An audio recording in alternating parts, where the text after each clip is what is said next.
హల్లెలూయా. సాధారణంగా ఇందాక మేము కొట్టిన డ్రమ్ముకున్న ఒక లక్షణం ఏంటంటే చలికాలంలో చప్పబడిపోద్ది. ఏమైంది? చలికాలంలో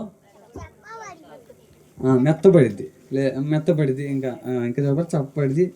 ఏదైనా కానీ దాని నుంచి సౌండ్ అనేది బయటికి. మరి మీ గొంతులకి ఏమైంది? అందరూ మీ స్వరాలు తెచ్చుకున్నారా? పక్కన వాళ్ళకి ఒకసారి అటు ఇటు చెప్పి షేక్ హ్యాండ్ పక్కన వాళ్ళకి బాగున్నారమ్మా అని అడగండి. బాగున్నారా అడగండి. మంచి సంతోషంతో మీ పొద్దున పళ్ళుతో ఉంటే పళ్ళని చూపించి అడగండి. అడగట్లేదు, కొంతమంది అడగట్లేదు, సిగ్గు. అయ్యో.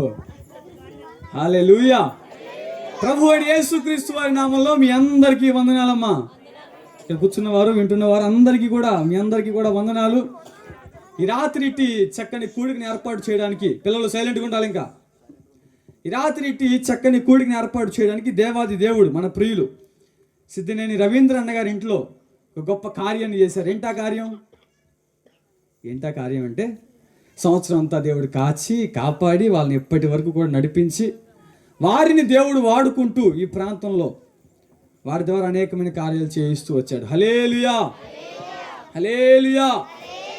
మనం ఆరాధిస్తున్న దేవుడు జీవము కలిగిన దేవుడు. చెప్పండి అందరూ, జీవము కలిగిన దేవుడు.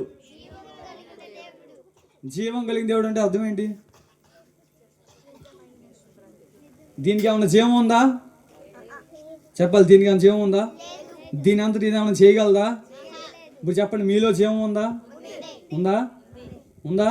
నిజంగానే ఉందా? హల్లెలూయా. కాబట్టి జీవం కలిగిన దేవుడిని మనం ఆరాధించేటప్పుడు, జీవం కలిగిన దేవుని మాటలు వినేటప్పుడు మనం కూడా సజీవంగా ఉండాలి. పక్కన వాళ్ళు తిరిగి చెప్పండి, సజీవంగా ఉండి రాత్రి అని. మెలకువగా ఉండని చెప్పారా లేదా? ఇంకా కుర్చీలో కూర్చున్న వాళ్ళు చెప్పట్లేదు. హల్లెలూయా. మారుమనసు రావాలి రాత్రి. దేవునికి స్తోత్రం. హల్లెలూయా. మంచిది. మనందరం చక్కగా దేవుని మాటలు విందామమ్మా. హల్లెలూయా. ఎంతమంది సిద్ధంగా ఉన్నారు కదా? ఒక వచనం దేవుని యొక్క వాక్యం నుంచి చదువుకుందాం. లూకా సువార్త 19వ అధ్యాయం, జగమెరిగిన వచనం. లూకా సువార్త 19వ అధ్యాయం 10వ వచనాన్ని చదువుకుందాం. లూకా సువార్త 19:10. నశించిన దానిని వెతకి రక్షించుటకు మనుష్య కుమారుడు ఈ లోకమునకు వచ్చెను. చాలు అంతవరకు. అందరూ నాతో పాటు కలిసి చెప్పండి. నశించిన దానిని వెదకి రక్షించుటకు మనుష్య కుమారుడు ఈ లోకమునకు వచ్చెను. హల్లెలూయా. మనందరి కోసం దిగి వచ్చిన యేసుకి బిగ్గరగా చప్పట్లు కొడుతూ దేవుని నామాన్ని మహిమపరుద్దాం. హల్లెలూయా. యేసయ్య నామానికి మహిమ కలుగును గాక. ఆమేన్. దేవుని యొక్క వాక్యాన్ని పరిశీలన చేస్తే దేవుని యొక్క వాక్యం ఏం చెప్తుంది? యేసయ్య ఈ లోకానికి ఎందుకు వచ్చాడు?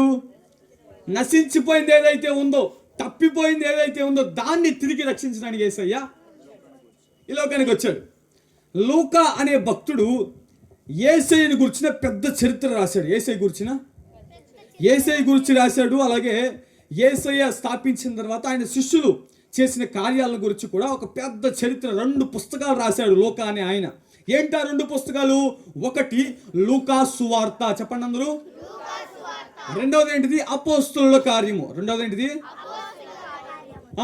అపోస్తుల కార్యం. ఈ 2 పుస్తకాలు కూడా లూకా సువార్త యేసయ్యని గురించిన చరిత్ర అంతా కూడా మనకు కనబడుతుంది. అపోస్తుల కార్యముల గ్రంథములో యేసయ్య యొక్క శిష్యులు వారు ఏం చేశారు అనే కార్యాలన్నీ కూడా అపోస్తుల కార్యాల గ్రంథంలో మనకి కనబడుతుంది.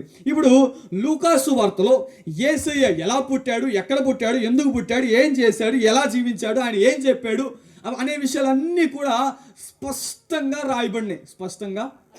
ఎంతమంది లూకా సువార్త చదివారు? ఒకవేళ చదవకపోతే ఇవాళ నుంచి ప్రారంభించిందమ్మా. మన కరెక్ట్గా 24 అధ్యాయాలు ఉన్నాయి. రోజుకు అధ్యాయం చదివిన 24 రోజుల్లో లూకా సువార్త అయిపోద్ది. ఈ నెలాఖరు అయ్యేపాటికి మీకు లూకా సువార్త అంతా కూడా అర్థమైపోద్ది. యేసయ్య చరిత్ర అంతా కూడా మీరే చదివిన వారిగా ఉంటారు. చూడండి, ఈ లూకా సువార్తలో 15వ అధ్యాయంలో యేసయ్య కొన్ని ఉపమానాలు చెప్తూ వచ్చాడు. 15వ అధ్యాయంలో యేసయ్య ఏం చెప్పాడు? జాగ్రత్తగా వినండి. యేసయ్య ఈ లోకానికి వచ్చి చేసిన పని ఏంటయ్యా అంటే ఆయన చాలా పనులు చేశాడు. ఆయన మీకు తెలిసిన కొన్ని పనులు చెప్పండి. యేసయ్య ఏం చేశాడు? వచ్చి హెల్ప్ చేశాడు. ఏం హెల్ప్ చేశాడు? గుడ్డోళ్ళకి కళ్ళు ఇచ్చాడు. ఎస్. ఇంకా కాళ్ళు ఇచ్చాడు కుంటి వాళ్ళకి. ఇంకా నీళ్ళని ద్రాక్షరసంగా మార్చాడు. ఇంకా చెప్పాలి. బోల్డ్ అద్భుతాలు చేశాడు యేసయ్య. చనిపోయిన వాళ్ళని రేసాడు. అమ్మో, చనిపోయిన వాళ్ళని. ఇంకా దెయ్యాలని వెళ్ళగొట్టాడు యేసు నామములో. 2 రెట్పులను 5 రెట్లు 2 చేపలని ఎంతమందికి? 5,000 మంది. అబ్బా. ఇంకా ఏం చేశాడు? మరణాన్ని గెలిచేసాడు. హల్లెలూయా. యేసయ్య కొన్ని చేసినవి ఉన్నాయి, యేసయ్య కొన్ని చెప్పినవి ఉన్నాయి. చేసినవి నాతో చెప్పండి. చేసినవి చెప్పినవి. యేసయ్య కొంత చెప్పాడు, యేసయ్య కొంత చేశాడు. ఇప్పుడు మీరన్నీ చెప్పిన ఏంటి? యేసయ్య చేసిన కార్యాలు. యేసయ్య కొన్ని చెప్పాడు. ఏం చెప్పాడు యేసయ్య? ఇంకా పిల్లలు కొన్ని చెప్పారు. ఏం చెప్పారు? ఆత్మఫలంగా. తర్వాత కొన్ని వాక్యాలు చెప్పారు. ఏం చెప్పారు? కడద వాక్యాలు. ఏం వాక్యాలు చెప్పారు? అడుగుడి మీకు ఇవ్వండి. చెప్పారా లేదా? ఇవన్నీ ఏంటి? యేసయ్య చెప్పిన వాక్యాలు, యేసయ్య చెప్పిన మాటలు. అడుగుడి మీకు ఇవ్వబడును, వెదకుడి మీకు దొరుకును. ఇలా యేసయ్య ఎన్ని చెప్పాడు? బోల్డ్ అని విషయాలు చెప్పాడు యేసయ్య. అవన్నీ కూడా గుర్తుపెట్టుకోవడం మనకి కష్టం. పిల్లలు సైలెంట్గా ఉండాలి. అన్నీ కూడా గుర్తుపెట్టుకోవడం మనకు కష్టం. అందుకనే యేసయ్య 4 సువార్తల్లో యేసయ్య ఏమేం చెప్పాడు అన్ని విషయాలు కూడా మనకి బైబిల్లో రాయించాడు. కాబట్టి యేసయ్య ఏం చెప్పాడు అనేది మనం వినడం చాలా ప్రాముఖ్యం. ముందుగా చాలామంది యేసయ్య గురించి చాలా చెప్తూ ఉంటారు, యేసయ్య గురించి. కానీ అసలు యేసయ్య ఏం చెప్పాడు అనేది మాత్రం, నా మాట అర్థమవుతుందా? నా గురించి 100 మాటలు చెప్పనే ఉండే. అసలు నేను చెప్పింది సరిగ్గా వింటే అప్పుడు నన్ను గౌరవించినట్లు. అవునా కదా? తరుణ్ పాస్టర్ గారు అట్లాగండి ఇట్లాగండి అని చెప్పి 100 మాటలు చెప్పనండి శుద్ధ దండగా. నేను చెప్పిన ఒక్క మాట పాటిస్తే, అవునా కదా? నా మాట అర్థమవుతుందా?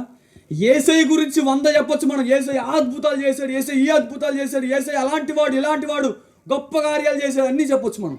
కానీ యేసయ్య చెప్పింది పాటిస్తేనే యేసయ్యను పొందుకున్నందుకు, యేసయ్యను తెలుసుకున్నందుకు కొంచెం ఉపయోగం. హల్లెలూయా. ఈ రాత్రి యేసయ్య చెప్పింది నేను చేస్తాను వాళ్ళు ఎంతమంది? హలో, యేసయ్య చెప్పింది చేయరా? చేస్తారా లేదా? యేసయ్య చెప్పింది మేము చేస్తాం. ఆమేన్. ఈ రాత్రి యేసయ్య చెప్పిన వాటిల్లో యేసయ్య అందరితో మాట్లాడేటప్పుడు కొంతమందితో కొన్ని ఉపమానాల రీతిగా మాట్లాడారు. ఉపమానం అంటే ఏంటి? ఉదాహరణ. కొన్ని ఉదాహరణలు తీసుకుని యేసయ్య చెప్పాడు. కొన్ని విషయాలు వివరించడానికి యేసయ్య కొన్ని ఉపమానాలు వివరిస్తూ చెప్పాడు అనమాట. అందులో 15వ అధ్యాయం, లూకాసు వార్త 15వ అధ్యాయంలో యేసయ్య చెప్పిన 3 ఉపమానాలు ఉన్నాయి. ఏమిటా ఉపమానాలు అని అంటే, నెంబర్ 1, తప్పిపోయిన ఒక గొర్రె దొరికింది. ఏంటది? నెంబర్ 2, తప్పిపోయిన ఒక నాణెం దొరికింది. చెప్పాలి. తప్పిపోయిన ఒక కాయిన్ దొరికింది. 3, తప్పిపోయిన కుమారుడు దొరికాడు. 3 తప్పిపోయినాయి, 3 నాశనం అయిపోయినాయి. వాటిని తిరిగి తీసుకువచ్చినప్పుడు ఏం జరిగింది, ఎందుకు తీసుకొచ్చారు అని విషయం చెప్పడమే ఈ రాత్రి. యేసయ్య ఎందుకు వచ్చాడు? తప్పిపోయిన దాన్ని, నశించిపోయిన దాన్ని, పాడైపోయిన దాన్ని తిరిగి రక్షించడానికి, తిరిగి బాగు చేయడానికి యేసయ్య వచ్చాడు. ఈ రాత్రి మన జీవితాల్లో ఈ ప్రాంతంలో కూడా యేసయ్య ఎందుకు వచ్చాడు? మన మధ్యలోకి యేసయ్య ఎందుకు వచ్చాడు? మీ జీవితంలో ఏదైతే నశించిపోయిందో, మీ జీవితంలో ఏదైతే పాడైపోయిందో, మీ జీవితంలో ఏదైతే కోల్పోయారో దాన్ని మరలా తిరిగి తీసుకువచ్చి దాన్ని స్థాపించడానికి యేసయ్య ఈ రాత్రి మన మధ్యలోనికి వచ్చి ఉన్నాడు. హల్లెలూయా, హల్లెలూయా. నిజంగా యేసయ్య వచ్చాడా? ఎంతమంది చూశారు? ఎంతమంది అనుభవించారు? యేసయ్య స్పర్శ నేను అనుభవించాను. హల్లెలూయా. మీరు వచ్చాడని నమ్మినా నమ్మకపోయినా యేసయ్య ఆల్రెడీ. ఒక దేశంలో ఇద్దరు తాగుబోతులు ఉన్నారట. ఇద్దరు తాగుబోతులు ఊర్లో గొడవ పడుతున్నారు. దేనికయ్యా గొడవ పడేది అంటే, ఒక తాగుబోతాడు అంటాడు ఇప్పుడు పగలైంది, ఇప్పుడు ఏమైంది. ఇంకో తాగుబోతాడు అంటాడు లేదు ఇప్పుడు రాత్రి అయింది, ఏమైంది. ఒకడేమో పగల అంటాడు, ఇంకోటేమో. వాళ్ళిద్దరూ గొడవ పడుతున్న సమయంలో నాలాంటి ఒక పాస్టర్ గారు ఆ పక్కగా వెళ్తున్నాడంట. నాలాంటి వీళ్ళిద్దరు కలిసి పాస్టర్ కనిపించారు. పాస్టర్ గారు ఇటు రండి పిలిచి పాస్టర్ గారి దగ్గరికి వచ్చారు. పాస్టర్ గారి దగ్గరికి వచ్చినప్పుడు ఇప్పుడు అంటున్నాడు, పాస్టర్ గారితో అంటున్నాడు ఇద్దరు, పాస్టర్ గారు వీడు చూడండి, ఈడేమో ఇప్పుడు ఈ సమయంలో పగలైంది అంటున్నాడు, నేను అంటున్నాను రాత్రి అయింది అంటున్నాను, మీరు చెప్పండి న్యాయం అని చెప్పి ఇరకాటంలో పెట్టారు పాస్టర్ గారిని. ఇప్పుడు పాస్టర్ గారు ఏం చెప్పాలి? పగలంటే ఆడుదంతాడు, రాత్రి అంటే కన్నులు గాయం పాస్టర్ గారికి. ఇప్పుడు ఏం చేయాలి? ఇప్పుడు పాస్టర్ గారు దేవుడు ఎంతో కొంత బుద్ధి ఏమంటారు దీన్ని బుర్రకాయలు కొంచెం పెట్టాడు పాస్టర్ గారికి. అందుకని పాస్టర్ గారు అన్నారు, అయ్యో వాళ్ళారా, నాది ఈ ఊరు కాదు, మా ఊర్లో ఇది పగలు కాదు రాత్రి కాదు, మా ఊర్లో ఇది అలా అని చెప్పి పాస్టర్ గారు అక్కడి నుంచి హల్లెలూయా హల్లెలూయా. మీకు తెలిసినా తెలియకపోయినా, మీరు నమ్మినా నమ్మకపోయినా యేసయ్య ఈ రాత్రి ఇక్కడ ఉన్నాడు. హల్లెలూయా హల్లెలూయా. మీరు నమ్మగలిగినట్లయితే మీ జీవితాల్లో ఈ రాత్రి కార్యం చూస్తారు. ఆమేన్ హల్లెలూయా. చూడండి, ఈ వాక్యంలో లూకా సువార్త 15వ అధ్యాయంలో 3 ఉపమానాలు యేసయ్య చెప్పాడు. ఆ 3 ఉపమానాలు, 3 ఉదాహరణలో మొదటి ఉదాహరణ, ఒక వ్యక్తికి 100 గొర్రెలు ఉన్నాయి. ఎన్ని గొర్రెలు ఉన్నాయి? ఆ 100 గొర్రెల్లో ఒక గొర్రె తప్పిపోయింది. ఒక గొర్రె చక్కగా మంచి కొండలోకి లోయలోకి అన్నిటికి తీసుకెళ్ళి చక్కగా వాటిని మేపి మేపి మేపి తిరిగి ఇంటికి తీసుకొచ్చే సమయంలో ఒక గొర్రె తప్పిపోయింది. ఇంటికి తీసుకొచ్చి లెక్క చూస్తే అరే ఒక గొర్రె లేదు. ఒక గొర్రె 100 గొర్రెలు ఓడిసిన ఒక్క గొర్రె మిస్ అయిపోయింది. 99 ఉన్నాయిగా, లేదు. ఈ ఒక్క దాన్ని ఎట్లా కొట్లా పట్టుకు రావాలని చెప్పి 99ని ఒక చోట విడిచిపెట్టి ఆ గొర్రెల కాపరి ఒక్క దానికోసం అరణ్యంలోకి వెళ్ళాడు.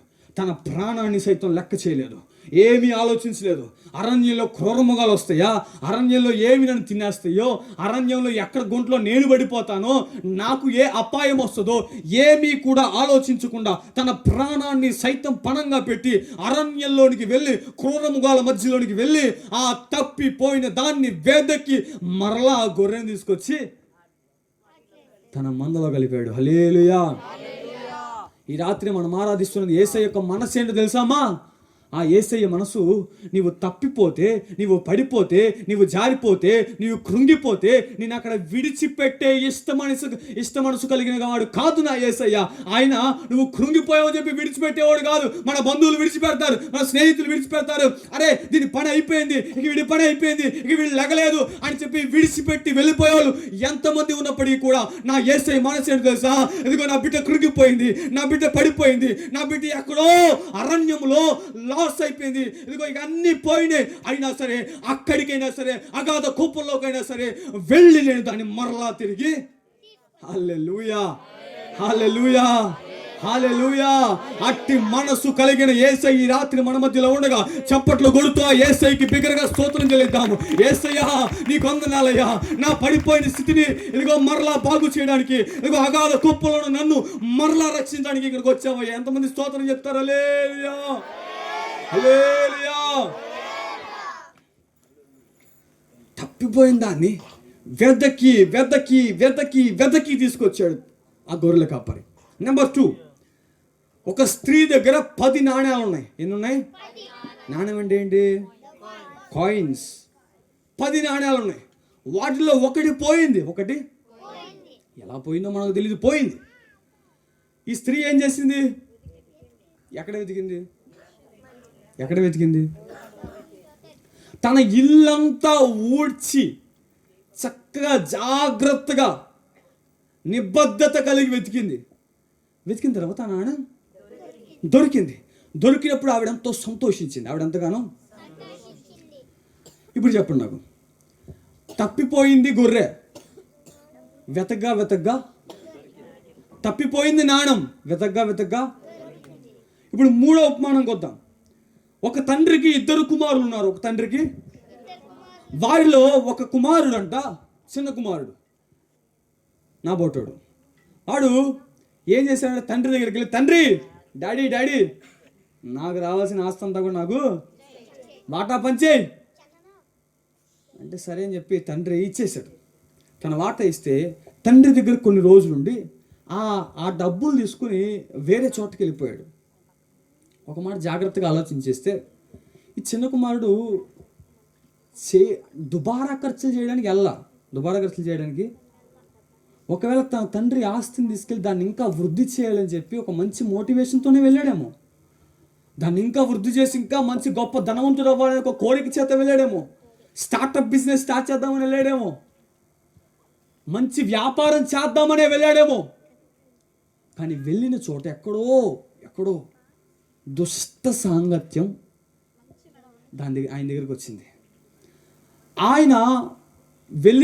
ఆయనకు దొరికిన స్నేహితులు మంచివాళ్ళు కాదు. ఆయన వెళ్ళిన సాంగత్యం మంచిది కాదు. వెళ్ళాడు, చెడ్డవాళ్ళతో సాంగత్యం పెట్టుకున్నాడు. వాళ్ళు ఈ ఉన్నదంతా కూడా ఓడ్చేశారు. తన దగ్గర చివరికి ఏమీ, తన స్నేహితులు లేరు, తన డబ్బు లేదు. చివరికి ఆ దేశంలో గొప్ప కరువు వచ్చిపోయింది. ఇక ఆఖరికి ఎక్కడో పందులు తినే పొట్టు దగ్గర చిన్న ఉద్యోగం దొరికితే తీసుకుని చూసి ఆ పందులు తినే అదే పొట్టు తింటూ అప్పుడు ఆలోచిస్తున్నాడు, నా తండ్రి దగ్గర ఎంత సంతోషంగా ఉన్నానని చెప్పి. తిరిగి అక్కడికి వెళ్దాం, డాడీని ఎట్లా కొట్లా క్షమించమని అడుగుదాం, ఎట్టగొట్ట నన్ను పనిలో కూలికి పెట్టుకో అని అడుగుదాం. కూలికి పెట్టుకుంటే నేను కూడా కూలి పని చేసుకుని ఎట్లా కొట్ల నన్ను తింటానులే, ఏదో కొంచెం తినటానికి పొట్టకైనా సరే కొంచెం ఏదో దొరికిద్దిలే అని చెప్పి ఆశతో తండ్రి ఇంటికి తిరిగి వెళ్ళడానికి ప్రయత్నమై వెనుదిరిగాడు. తండ్రి ఇంటికి వెళ్తుంటే దూరం చూసిన తండ్రి ఏం చేశాడు? పరుగును వచ్చి ఆ బిడ్డను కౌగులించుకొని తను మాట్లాడక ముందే తనతో మాట్లాడి అన్ని విషయాలు చెప్పి, నువ్వే టెన్షన్ పడమాకని చెప్పి మంచి వస్త్రం తెచ్చి మళ్ళీ ఉంగరం పెట్టి చెప్పులేసి తన ఇంటికి మరలా తన కొడుకుగా స్వీకరించాడు. హల్లెలూయా.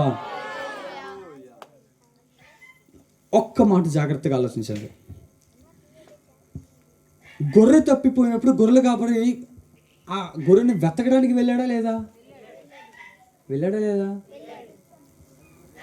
నాణం తప్పిపోయినప్పుడు నాణం వెతకడానికి ఆ స్త్రీ ఇల్లంతా వెతికిందా లేదా? కానీ ఈ తండ్రి ఎందుకని వెతకలేదు?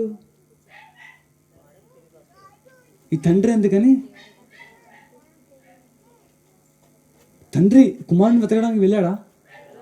అరే నా కుమారుడు తప్పిపోయాడే, నా కుమారుడు ఎక్కడికో వెళ్ళిపోయాడే, వెతకడానికి వెళ్ళాడా?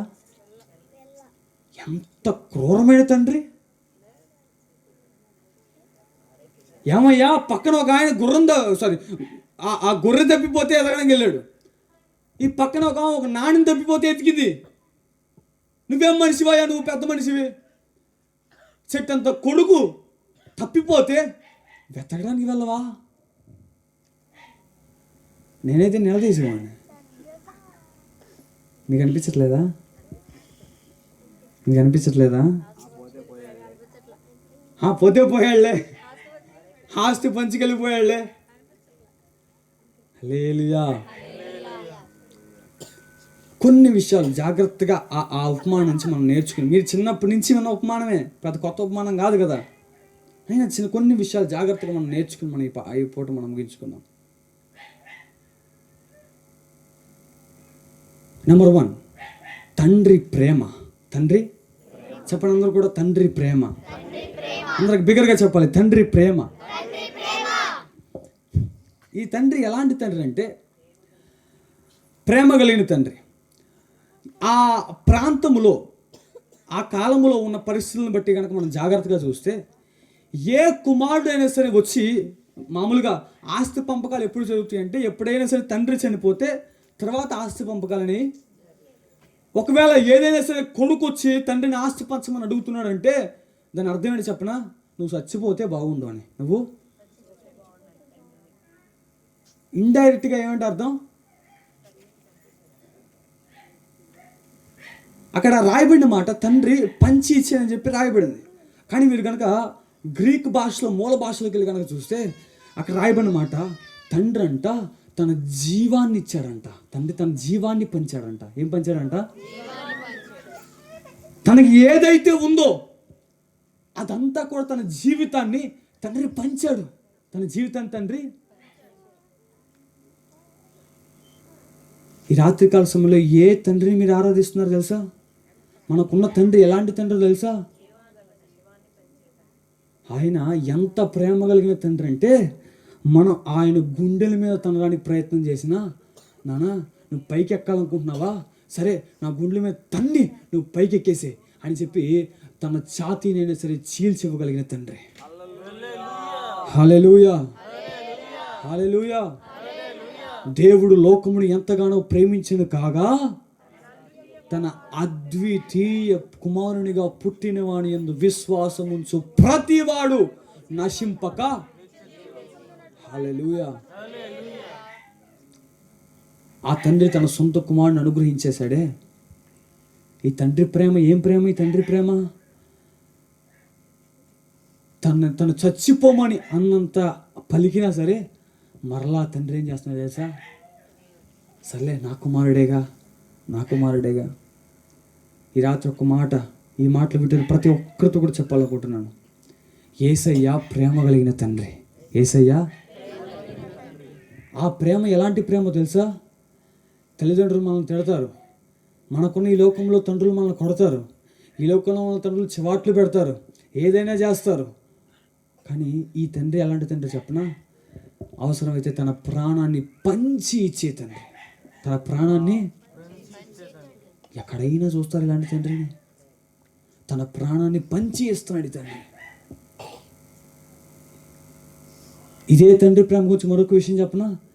ఎప్పుడైతే ఈ తప్పిపోయిన కుమారుడు తిరిగి తన ఇంటికి వచ్చాడో, ఈ తండ్రి అంట పరుగున వెళ్తున్నాడు. ఎలా వెళ్తున్నాడు? అసలు ఆ రోజుల్లో తండ్రి పరుగెత్తడం అనేది అసలు లేదు. తండ్రి పరుగెత్తుట, ఇంటికి పెద్ద అయిన వాడు పరిగెట్టడం అంటే అది ఎంతో పిరికితనానికి లేదంటే ఎంతో నీచమైనతనానికి సాదృశ్యం. అవసరమైతే పోరాడతాడు తండ్రి. ఎన్నడూ కూడా తండ్రి పరిగెత్తడు. ఇంటికి పెద్ద అనేవాడు ఒకవేళ అసలు ఆ తండ్రి చేయాల్సిన పని చెప్పిన, దూరం నుంచి వస్తుంటే రాణి కాళ్ళ దగ్గర పడిన అప్పుడు చూద్దాంలే అని చెప్పి పెద్దరికాన్ని మెయింటైన్ చేయాల్సినోడు ఏం చేస్తున్నాడు? ఇప్పుడు అన్నీ విడిచిపెట్టేసి, తన గౌరవాన్ని తన అన్నీ విడిచిపెట్టి దూరంగా తన కుమారుడు అని నిశ్చయం పొందగానే తిరిగి ఆ కుమారుడిని పట్టుకోవడానికి పరుగున వెళ్ళి ఆ కుమారుడి మీద పడిపోయి హత్తుకుంటున్నాడు. హల్లెలూయా, హల్లెలూయా, హల్లెలూయా. ఈ రాత్రి నువ్వు ఏ పరిస్థితిలో ఉన్నావో నాకైతే తెలియదు, కానీ ఈ రాత్రి ఒక తండ్రి ప్రేమను మీకు పరిచయం చేయాలనుకుంటున్నాను. ఆ తండ్రి ప్రేమ అంటే తెలుసా? మనం ఏ పని చేసినా, ఇప్పటికి ఎరిగి ఎలా జీవించినా సరే, లోకంతో స్నేహం చేసినా, ఇదిగో ఆ దేవుణ్ణి విడిచిపెట్టి, సృష్టికర్తను విడిచిపెట్టి, ఆయన చూపించిన మార్గాన్ని విడిచిపెట్టి, ఆయన వద్దనుకుని, ఆయన కాలదనుకుని, ఆయన చెప్పిన ఏ మాటకు విధేయులము కాకుండా దూరముగా వెళ్ళిపోయినప్పటికీ కూడా ఒక్కసారి అయ్యా నేను చేసింది తప్పు అని మనసులో అనుకుని ఆయన వైపు ఒక్క అడుగు గనక వేయగలిగితే, ఆ దూరము నుంచి చూస్తున్న తండ్రి ఆగలేక ఉండబట్టలేక మన చెంతకు పరుగున వచ్చి మన కౌగులించుకుని హత్తుకుని ఆయన మన ముద్దాడే తండ్రి, ఆ యేసయ్య తండ్రి ఈ రాత్రి మన మధ్య ఉండగా ఎంతమంది అయ్యా నన్ను నీ కౌగిలిలో చేర్చుకో, అయ్యా నన్ను హత్తుకో, అయ్యా నీతో పాటు నేను ఉండాలి, అయ్యా నాకు ఆ ప్రేమ మరలా ఇవ్వు, నేను మరలా నీ కుమారుడిగా ఉంటాను. హల్లెలూయా. మనందరం తప్పిపోయిన వాళ్ళం కాదా? ఎన్ని తప్పులు చేయట్లేదు, ఎన్ని పాపాలు చేయట్లేదు, ఎన్నిసార్లు దేవుని విడిచిపెట్టి వెళ్ళలేదు, ఎన్నిసార్లు ఆ యేసయ్య చెప్పిన మాట వినకుండా పోలేదు. ఆయన చెప్పిన ప్రతిసారి జవాబు అయ్యా ఈ ఒక్కసారి క్షమించయ్యా అంటాం. మరలా మన మనసు కఠినమే. కావాలనే తండ్రిని వద్దనుకుని మనం వెళ్ళాం. అయినా సరే ఈ రాత్రి ఆ తండ్రి ప్రేమ ఇంకా నిన్ను పిలుస్తుంది.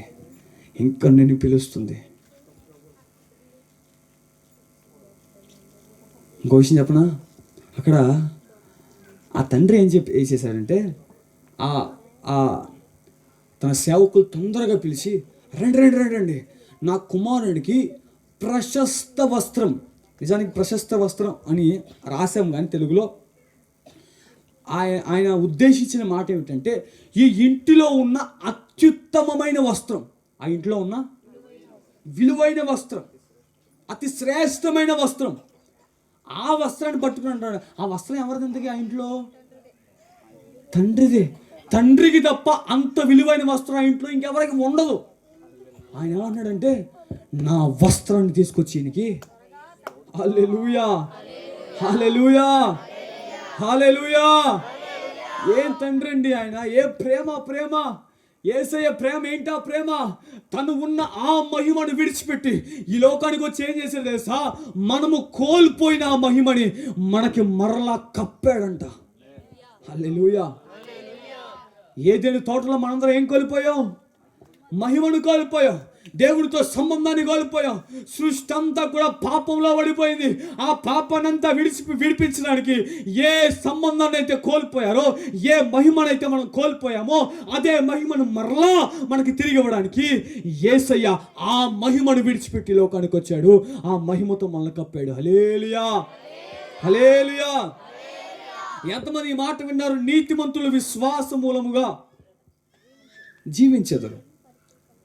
ఎంతమంది నీతిమంతులు ఉన్నారు ఇక్కడ? ఎంతమంది నీతిమంతులు? ఎవరు ఎత్తట్లా? హల్లెలూయా. ఇప్పుడు రాకడొస్తే ఏం చేస్తాం?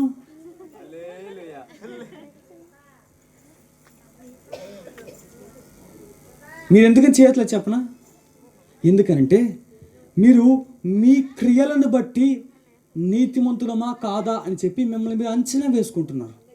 ఎందుకని బట్టి? దేని బట్టి? చెప్పాలి దేని బట్టి? మీ సొంత క్రియలు. మన బతుకు మనకు తెలుసు, అందుకని మీరు చేయట్లేదు. మీ అందరూ నిజాయితీ పరులు, మిమ్మల్ని అందరినీ దేవుడు దీవించును గాక. కానీ మీకు తెలియని సత్యం ఒకటి ఉంది. ఎవరైతే ఇప్పుడు యేసయ్య 33.5 సంవత్సరాల లోకం జీవించాడా లేదా? జీవించాడా లేదా? చెప్పాలమ్మా, జీవించాడా లేదా? 33.5 సంవత్సరాలు యేసయ్య ఎలా జీవించాడు? యథార్థంగా జీవించలేదా? పరిశుద్ధంగా జీవించలేదా? నీతిగా జీవించలేదా? ఇప్పుడు ఏ విశ్వాసి అయినా సరే యేసయ్యలోకి వస్తే వాళ్ళు ఏం పొందుకుంటున్నారు? బాప్తిజం పొందగానే ఏం జరుగుతుంది? వాళ్ళు మరణించి తిరిగి ఎవరిలో లేపబడుతున్నారు? క్రీస్తులో లేపబడుతున్నారు. రోమాపత్రిక జాగ్రత్తగా అధ్యయనం చేస్తే అందులో మనకు తెలిసే సత్యం ఏమిటంటే, ఏ జీవితం అయితే నీతిగా, యథార్థముగా, పరిశుద్ధంగా యేసయ్య జీవించాడో ఆ జీవితాన్ని ఎవరైతే యేసు క్రీస్తు వారి రక్తమందు కడుగబడతారో, ఎవరైతే ఆ శిలువ యాగమందు ఒప్పుకుంటారో వారందరికీ అంట ఆ జీవితాన్ని యేసయ్య వీళ్ళకిస్తాడంట. ఇప్పుడు నేను పౌలు భక్తుడు ఏమంటాడు? నా మట్టుకైతే జీవించేది ఇక నేను కాదు, నా యందు. అంటే దాని అర్థం ఏంటి? ఎక్కడైతే యేసయ్య మరణించాడో అక్కడి నుంచి నేను జీవిస్తున్నాను. ఏ 33.5 సంవత్సరాల జీవితము, ఏ యథార్థ జీవితము, ఏ నీతి జీవితము యేసయ్య అయితే జీవించాడో ఆ నీతి జీవితం ఎవరికి ఆపాదించబడింది? నా మాట అర్థమవుతుందా? అర్థమవుతున్న వారు గట్టిగా స్తోత్రం చెప్పండి. హల్లెలూయా, హల్లెలూయా. ఇప్పుడు చెప్పండి, మీరు నీతిమంతులే కాదా? మనం మన క్రియలను బట్టి నీతిమంతులం కాదు, యేసయ్య యందున్న విశ్వాసాన్ని బట్టి మనం నీతిమంతులం. హల్లెలూయా, హల్లెలూయా. యేసయ్య ప్రేమ, ఆ తండ్రి ప్రేమ మనకి తన విలువైనవి కూడా, మనం కోల్పోయిన ఏదైతే విలువైంది ఉందో ఆ శ్రేష్టమైన దాన్ని మరలా తిరిగి ఇవ్వడానికి యేసయ్య లోకానికి వచ్చాడు. హల్లెలూయా. నెంబర్ 2, తండ్రి ఇల్లు. చెప్పండి ఏంటి అది? మొదటిగా మనం ఏం తెలుసుకుందాం? తండ్రి. నెంబర్ 2, తండ్రి ఇల్లు. తండ్రి. ఈ కుమారుడు, చిన్న కుమారుడు తన యుక్త వయసు వచ్చేంత వరకు కూడా ఎక్కడున్నాడు? తండ్రి ఇంటిలో ఉన్నాడు. ఎక్కడున్నాడు? ఈ తండ్రి ఇంట్లో ఉన్న కుమారుడికి ఏమున్నాయి? తండ్రి ఇంట్లో అన్నీ ఉన్నాయి. అంటే ఏమున్నాయి? ఆహారం ఉంది, వస్త్రాలు ఉన్నాయి. చెప్పాలి ఏమున్నాయి? నివసించడానికి, పడుకోవడానికి బెడ్డు, సంతోషం. వావ్, ఎంత మంచిగా చెప్పారు. సంతోషం ఉంది. ఎక్కడ ఏముంది? తండ్రి ఇంట్లో సంతోషం ఉంది. హల్లెలూయా. ఇప్పుడు అదే మాట ఒకసారి మనం ఈ కొంచెం ముందుకెళ్ళి కనుక ఆలోచిస్తే, తండ్రి ఇంటిని విడిచిపెట్టిన ఈ కుమారుడు ఏమేమి కోల్పోయాడు? అన్నీ కోల్పోయాడు. అవునా కదా? అన్నీ కోల్పోయాడు. చివరికి తన జీవితం ఎక్కడి వరకు వెళ్ళింది? ఈ రాత్రి మనం ఎందుకు కూడుకున్నాం తెలుసా? ఒకవేళ తండ్రి ఇంటిని విడిచిపెట్టిన వారమైతే మన జీవితం ఆ పందుల తొట్టి వరకు వెళ్ళకూడదని చెప్పి యేసయ్య ఈ రాత్రి చెప్తున్నాడు. హల్లెలూయా, హల్లెలూయా. జాగ్రత్తగా గమనించండి. తండ్రి ఇంటిలో సమృద్ధి ఉంది. అనండి, తండ్రి ఇంటిలో సమృద్ధి ఉంది. ఇప్పుడు తను ఎప్పుడైతే బయటకు వచ్చాడో, సపోజ్ తన దగ్గర ఒక 10,000 ఉన్నాయి అనుకోండి. ఎంత ఉన్నాయి? 10,000 ఉన్నాయి అనుకోండి. ఈ 10,000 కనుక తను తండ్రి ఇంటిలో ఉన్నంతకాలం కూడా 10,000గానే ఉంటాయి. 10,000 అవి పెరుగుతాయి కానీ కానీ ఎప్పుడైతే ఒక్కసారి తండ్రి ఇంటి నుంచి బయటకు అడుగు పెడతాడో, ఐస్ క్రీమ్ కొనుక్కోవడానికి వెళ్ళినప్పుడు 5 రూపాయలు ఖర్చు అయిపోయినాయి. ఇంక మిగిలిన ఎన్ని డబ్బులు ఉన్నాయి? 9,995 రూపాయలు. ఇంకేం కావాలరా మీకు? కూల్ డ్రింకు, చాక్లెట్లు, బిర్యానీ. చలో ఒక నెలంతా కూడా ఇలాగే కొనుక్కొని తినేసామనుకోండి, అయిపోయినాయి 10,000. తండ్రి ఇంటి నుంచి ఎప్పుడైతే బయటికి వెళ్తామో సమృద్ధి ఆగిపోద్ది. సమృద్ధి. హల్లెలూయా. మీ జీవితంలో ఎంతమంది నిజంగా సమృద్ధి చూడాలనుకుంటున్నారు? అది చెప్పడానికి కూడా సిగ్గేనా? మనం ఎలాంటి వాళ్ళం అంటే మనకు అన్నీ కావాలి, కానీ మనం దేనికి హల్లెలూయా. నన్ను అంటుకోక నా మాలగాకి 7 సముద్రాల అవతల 7 అంతస్తుల మీద ఒంటిస్తంభం పైన ఒంటికాలపైన వచ్చి నన్ను అంటుకోమాక. నేను ఇక్కడే ఉంటా.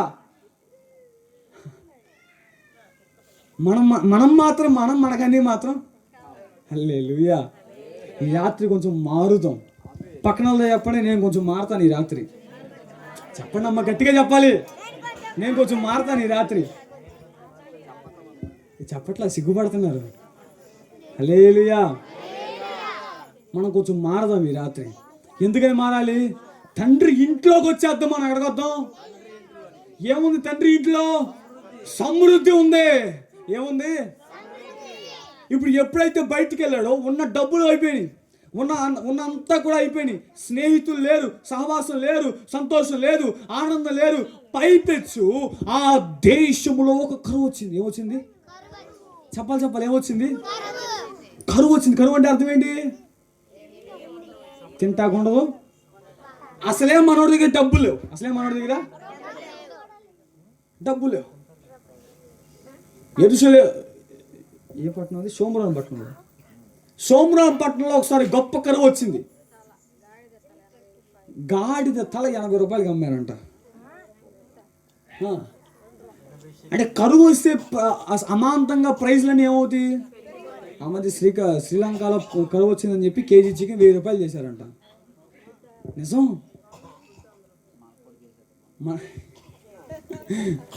ఇప్పుడు చూడండి, ఒకటి మనోడి దగ్గర ఏమీ లేవు.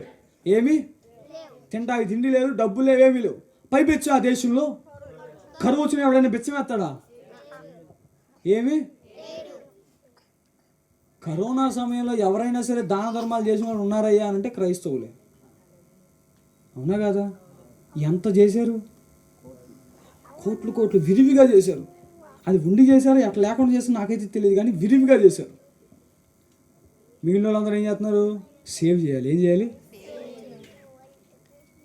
బయటికి వెళ్ళకూడదు, క్వారంటైన్ ఉన్నాయి, ఎత్తకొట్ట సర్ది పెట్టు. సర్ది కూడా పర్లేదు, బయటికి వాటికి అదే. అవునా కదా? కేరళలో కొంతమంది ఉన్నారంట. కేరళలో వాళ్ళు పనసకాయలు బాగా తింటారు. కేరళలో కొన్ని కొన్ని గృహాల్లో అంటే కేరళలో నెల రోజుల పాటు పనసకాయలే తిన్నారంట అచ్చంగా. పనసకాయ పచ్చడి, పనసకాయ కూర, పనసకాయలో బిర్యానీ వాళ్ళు తెలియదు. వాళ్ళు పనసకాయతో బోళ్ళని చేస్తారు. ఆ పనసకాయ దేన్ని వదలరు, పై తొక్కుతో సహా దేన్ని వదలరు దాన్ని. అంతా దాన్ని వాడతారు వాళ్ళు ఏదో విధంగా. సో కరువు వస్తే పరిస్థితి క్షీణించిపోద్ది. ఎంత కరువు వచ్చినా, ఎంత ఏమొచ్చినా తండ్రి ఇంటిని కరువు తాకలేదు. హల్లెలూయా, హల్లెలూయా. నా మాట అర్థమవుతుందా? తండ్రి ఇంటిని కరువు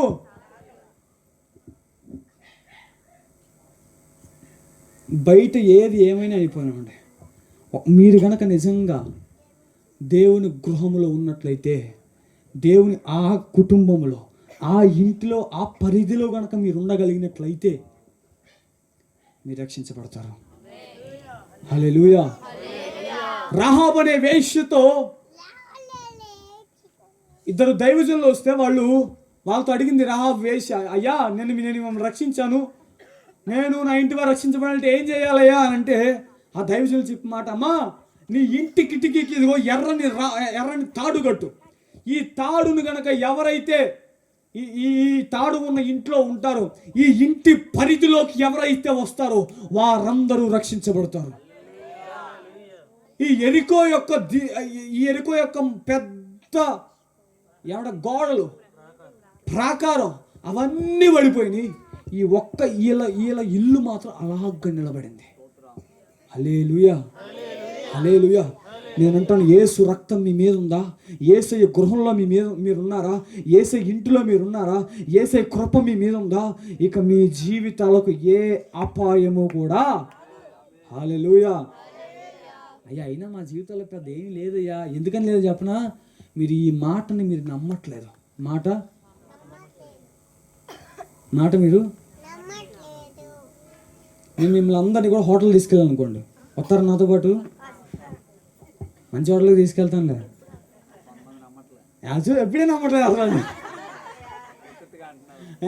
తీసుకెళ్ళేది ఉందిలే అనుకుంటున్నారా? అది తీసుకెళ్ళాను అనుకోండి. తీసుకెళ్ళిన తర్వాత మిమ్మల్ని అందరం లోపల కూర్చోబెట్టాను. మీరు చెప్పాను, మీరు అందరూ ఏది కావాలంటే అది ఆర్డర్ ఇచ్చుకొని, ఎంత కావాలని అది తినని చెప్పి మీ అందరూ చెప్పాను. మీరు అందరూ మంచిగా చికెన్ బిర్యానీ, మటన్ బిర్యానీ దొరికింది కాదని చెప్పి మొత్తం మంచిగా తిన్నారు, పుష్టిగా తిన్నారు. తిన్న తర్వాత నాకు అర్జెంటుగా ఫోన్ వచ్చింది. నేను చెప్పాను, నాకు పని ఉంది, నేను వెళ్ళిపోతున్నాను అని చెప్పి, మీ అందరూ తింటా ఉన్నాను చెప్పి మీకు చెప్పి నేను వెళ్ళిపోయేటప్పుడు మాట చెప్పాను. ఏమనంటే, ఎంతైనా తినండి, బిల్లు నేను కట్టేస్తానని. ఎంతైనా తినండి, బిల్లు నేను. అలాగే నేను వచ్చేటప్పుడు ఆ హోటల్లోకి నా క్రెడిట్ కార్డు తీసి ఇచ్చి వచ్చాను. నాకు క్రెడిట్ కార్డు లేదు అనేసి తీసి ఇచ్చి వచ్చాను. ఓకే, క్రెడిట్ కార్డు తీసి హోటల్లోకి నేను ఇచ్చేసి, అరే అబ్బాయి ఎంత తిన్నా సరే, ఎంత బిల్ అయినా సరే కట్టేసుకో అని చెప్పి కార్డు తీసి అడిగి ఇచ్చేది వచ్చేసాను నేను. ఇప్పుడు మీరు ఆ హోటల్ నుంచి బయటకు వస్తున్నారు, వచ్చేప్పుడు అడుగుతున్నారు, ఏం డబ్బులు కట్టారా? మీరేమంటారు?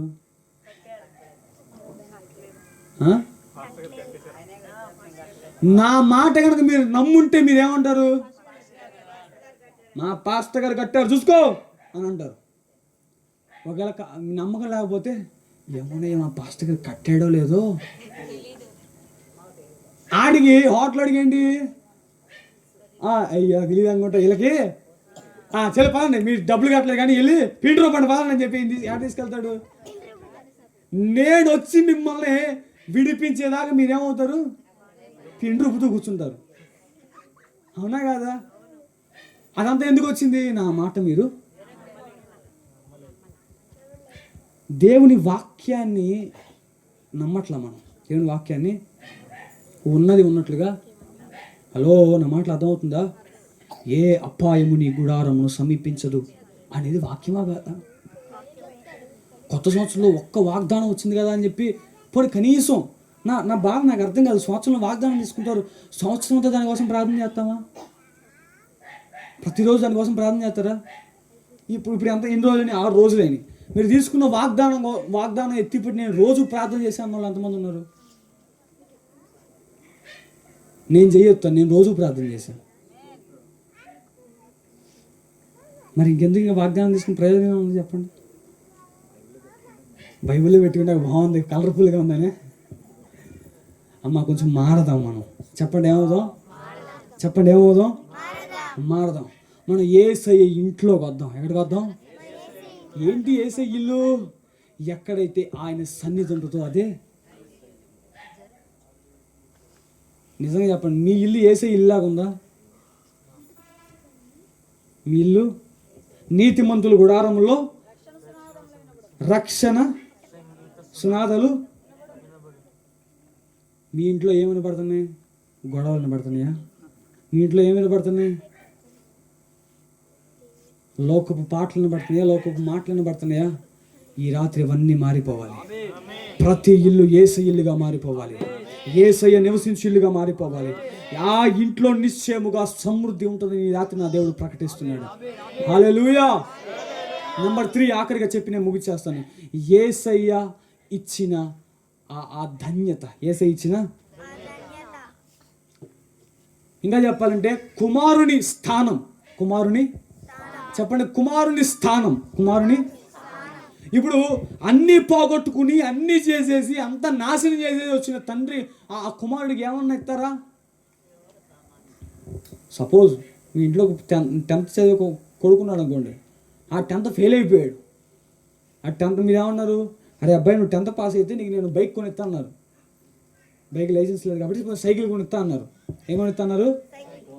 Sir phone. ఈరోజు బాగా ఇది బాగా ట్రెండ్ కాబట్టి ఫోన్ కొనిస్తా అన్నారు. ఏం కొనిస్తా అన్నారు? అరే అబ్బాయి, నువ్వు 10th పాస్ అవ్వు, నువ్వు 10th పాస్ అవ్వగానే నీకు ఫోన్, ఐఫోన్. ఇది బాగా కష్టపడి చదివాడు, 10th ఫెయిల్ అయ్యాడు. ఇది ఫోన్ కొనిస్తారా? చెప్పాలి. అంత దయగలిగే తండ్రులు ఎంతమంది ఉన్నారు ఇక్కడ? డబ్బులు సేవ్ అయ్యాలి అనుకునేది తప్ప కొనిస్తారా? ఒక మాట జ్ఞాపకం చేసుకోండి.